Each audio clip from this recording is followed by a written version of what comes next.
All right, enough Champions League final. How about some quick hits instead? Let's go, Gab.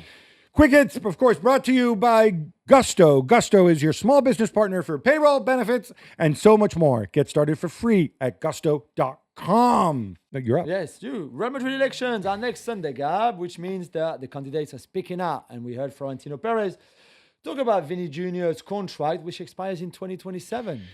So this is funny because there's been a lot of reports. This is what makes me really wonder about Florentino and like how coherent his messaging is. There's been a lot of reports that the reason he signed his new contract is he wants too much money or whatever, right? And he says, and he came out, he denied it. No, Vini's not asking for too much money. Okay, so if Vini's not asking for too much money, that means you've agreed a fee, right? If you've agreed a number to extend him, why haven't you extended him? Is it because you want to move him? Yeah. I don't understand what benefit there is to saying something like this at this stage. Yeah, I agree. But there's more Florentino, Jules, because he also talked about Real Madrid's other pacey striker, the one who's Paris-born and bred, saying that Mbappe was thrown off a bit by the fact that he was been playing in a different position than at PSG. Presumably he's talking about centrally rather than on the left. On the left, yeah. And he's saying that they're going to correct things now. Correct. I mean, I'm sure Vinicius Jr. would be delighted I don't understand to hear that. We already know that Kylian Mbappe will not play as a centre forward, but as a left winger in his position, and that he will end up on the bench. I mean, I don't know. Like, I saw that. What are you doing, bro? What are you talking about? Is that really what you should be saying right now before the elections? We saw Enrique Riquelme, so the candidate against him, who had like buses in Budapest as well to talk about his own campaign and what he promises and things. It should be fun, I guess. It should be fun between now and Sunday. And he's asked for a debate. He ain't going to get a debate with Florentino. Florentino doesn't do debates. Although that would be fun as well. Meanwhile, Gab, there's no love lost between Barcelona and Atletico de Madrid over Julien Alvarez. This is absolutely extraordinary. Incredible. So Fabrizio Romano, who obviously is often very well sourced, comes out and he says that Barcelona have made €100 million bid or have sent a bid to Atleti for €100 million. Atleti come out with this extraordinary thing saying like, no, they haven't. We haven't received any such bid. They attack Fabrizio. They attack Barcelona. They make these like mock-ups saying, give us Lamine Yamal in exchange for like whatever it was, like a bag of peanuts or whatever. 6 Bad Bunny tickets. Trolling them. Yeah. And they go and they blame Barcelona, have a dig at them over the referees, political influence, blah, blah, blah. But then God, we're saying like, this isn't a problem with the agents. Agents are just doing their job, which is, again, not surprised because they do a lot of business with the people who look after Julian Alvarez. Yeah. But basically they're saying Julian Alvarez, $500 million, no go. Are you surprised it escalates like this? Is this necessary? Yeah, because it's really rare to see clubs on social media because all of this was unveiling on social media on Friday or Thursday. It was Friday. I think that's quite rare to call out, somebody like Fabrizio, whether you like him or not, or what he does, it doesn't matter. But they clearly went after him and Barcelona. I've just never seen anything like that. Also, let's be smart here. Okay, where do we think Fabrizio got the information from? Yeah. It's Atletico Madrid wouldn't say, they've sent us something, but we haven't received it. It's either coming from Barcelona or it's coming from the agents. Exactly. Those same agents who Atletico Madrid, you're very careful to say, they're blameless. Yeah. I think, I would imagine if he really does want to leave, and there's a lot of suggestions that he wants to go to a different club, my reading would be Atleti is preparing this to say, we'll let you go, but we want more money, and it's not going to be to Barcelona. Yeah. Maybe Arsenal, maybe Bayern, who knows? Yeah, exactly.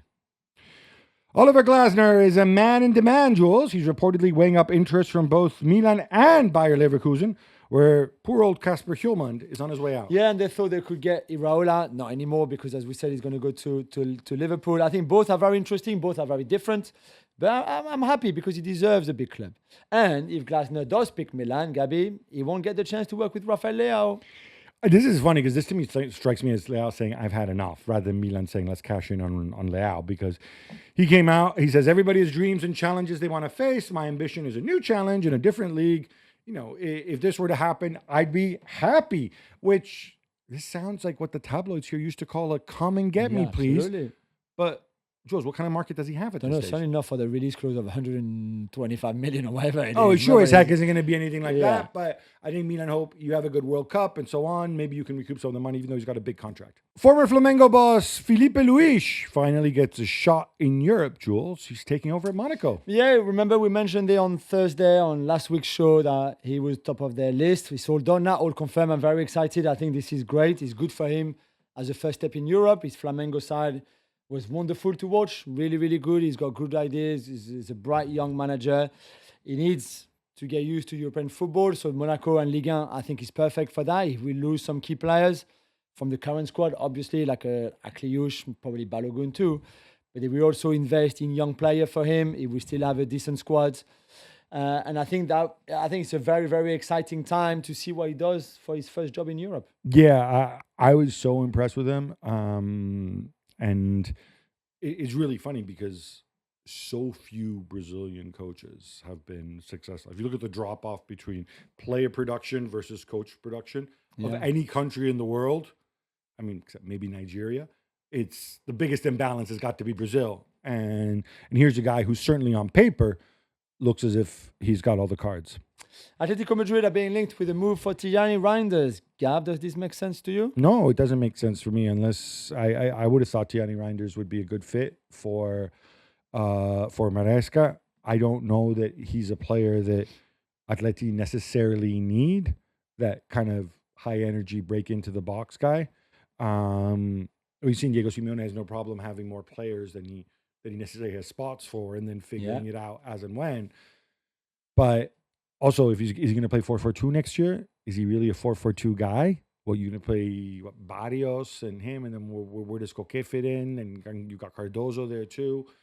I don't know. I hope Reinders stays. I really like Reinders, even as a squad player at City. Yeah, I agree.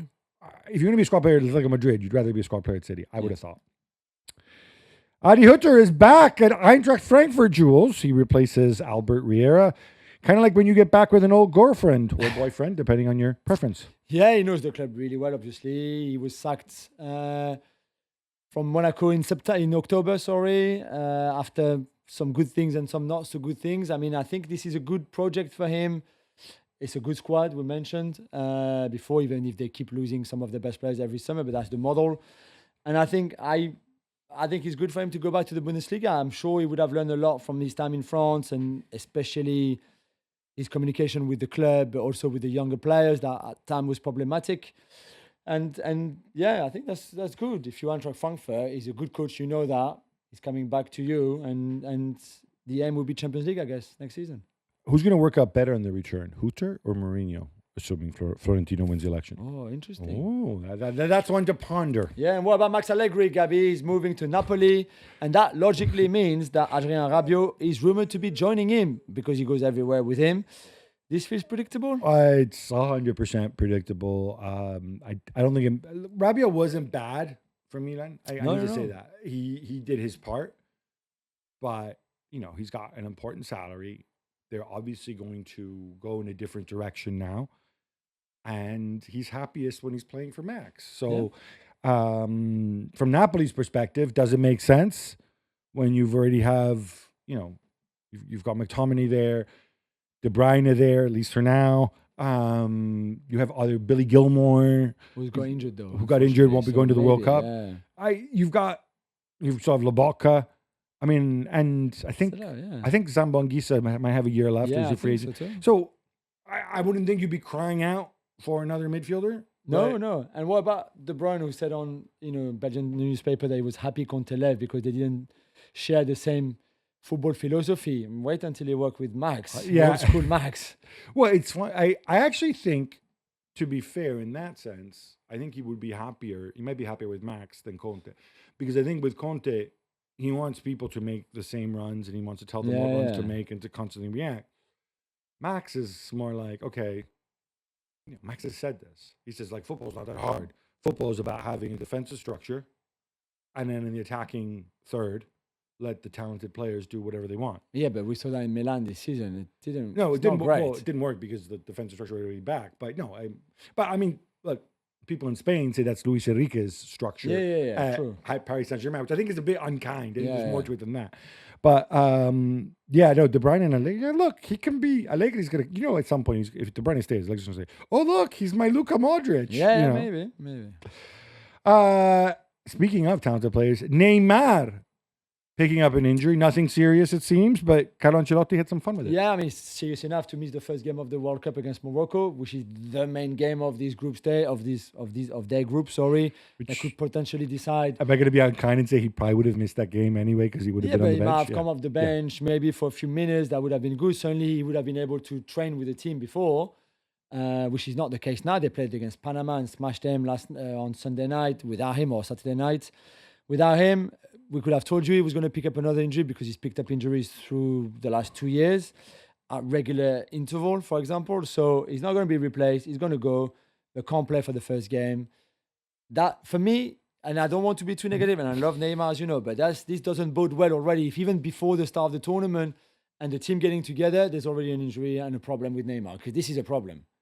It's a problem. In some ways, maybe it's less of a problem than if it was unhappy Neymar on the bench and the Brazilian media getting agitated and why isn't he coming on?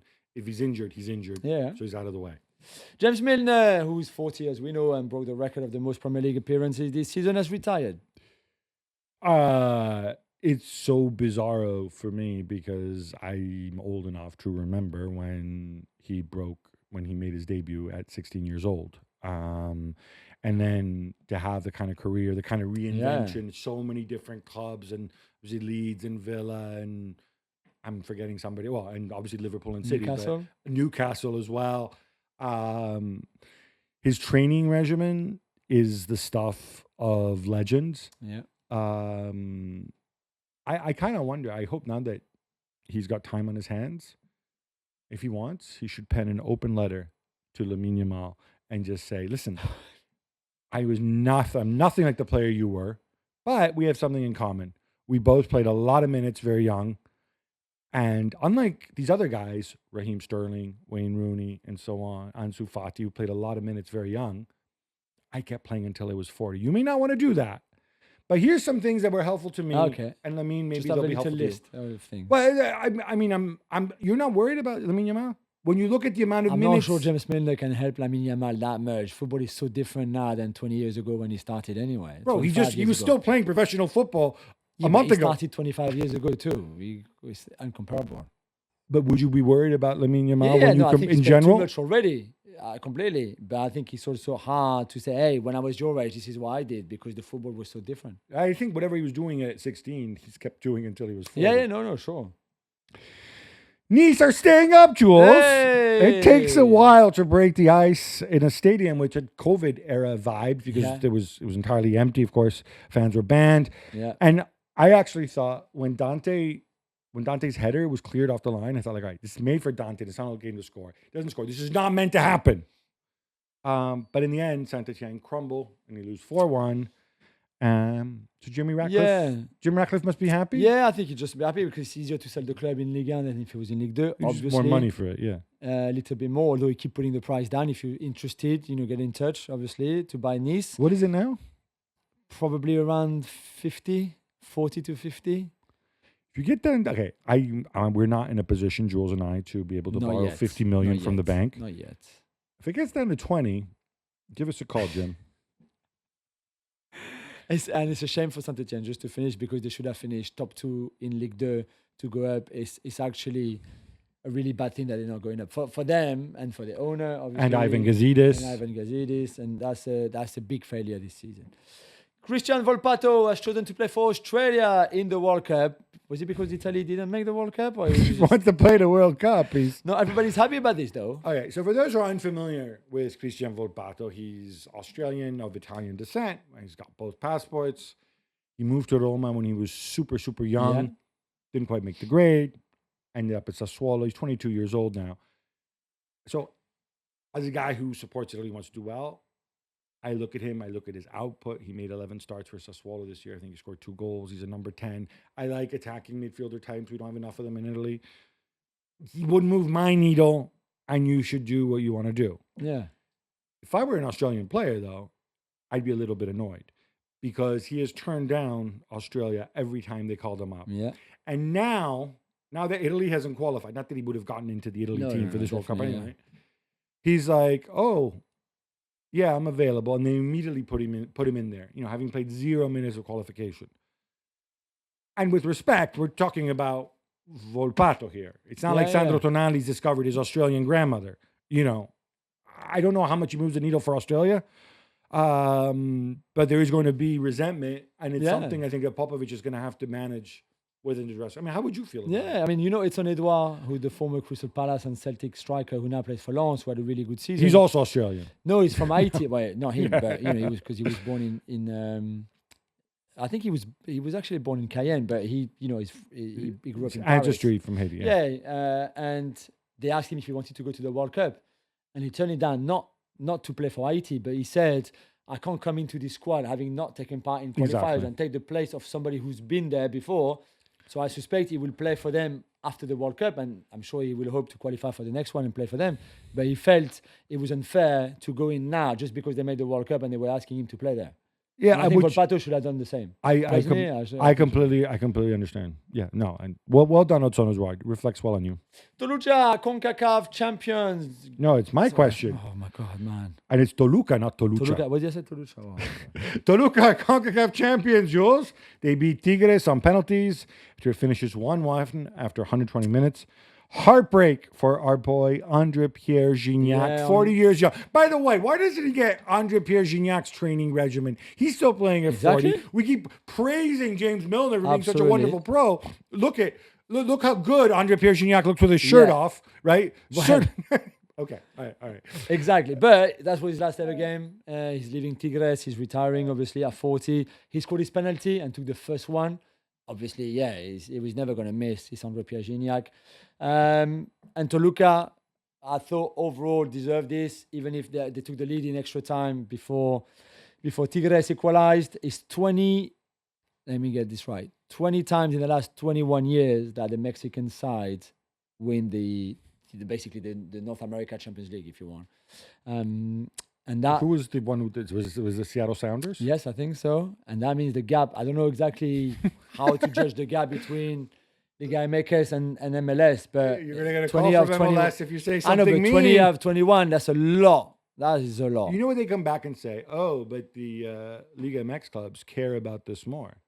Why should MLS? Exactly. Yeah, maybe you should care about this a little bit more too. Gab, remember those goalkeeper tactical timeouts when the keeper goes down for treatment and the players wander over to huddle up with the coach? Well, that won't be allowed at the World Cup. Yeah, this has become an issue because obviously when a player goes down injured for treatment, he has to go off the pitch. Now, the game continues. Except if he's a goalkeeper. It's understood that we saw it with David Raya just a few days ago in the Champions League final, and Safonov too, actually.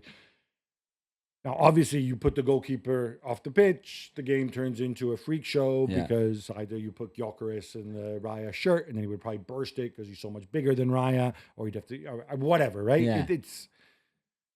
So from now on, and so what's been happening is they go over to the touchline, they make people like Mark Ogden angry because they have a whole huddle, and there's a long tactical discussion with the coach, especially when there's been one a few minutes earlier when there was a cooling break. Yeah.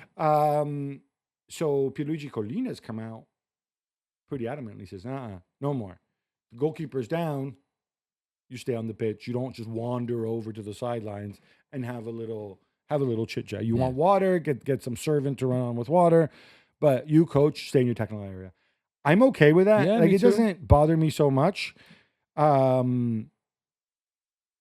It would be fun. It would be a different game. It would be fun if the goalkeeper had to come off for treatment. Yeah, I guarantee you those guys wouldn't be rolling around as often as they do. That's very true. The other thing that they've done, and this I'm very happy about, and I want to give them love for.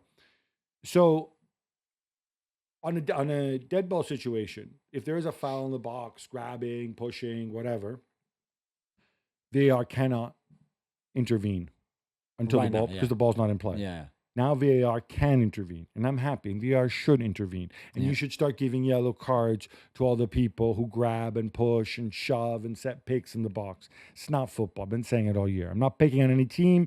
So many people do it, especially here in the Premier League. Yeah. Hopefully they'll be empowered not to do that. Luis Suarez will not be going to his 5th World Cup, Gab. Marcelo Bielsa is taking just 3 strikers, and he's not one of them. Yeah, so he obviously he retired, I think 2 years ago. Yeah. And then he says, oh, and I think he looked at this and he says, oh my God, these other strikers that are available. Okay, there's Darwin Nunez, who's now at El Hilal, in case you're wondering.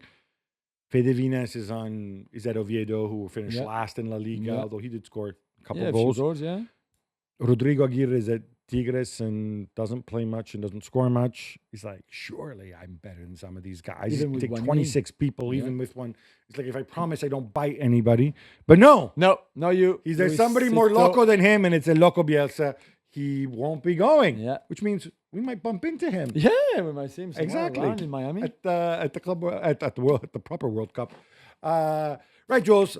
This brings us to an end. We need to thank everybody out there for tuning in, and also remind everybody it's a Gab and Jules show presented by Gusto. Gusto is your small business partner for payroll, benefits, and so much more. Get started for free at gusto.com. Jules, we're gonna come back on Thursday, aren't we? Yes. The World Cup clock is ticking closer. Until then, love the game, love your neighbor, love yourself.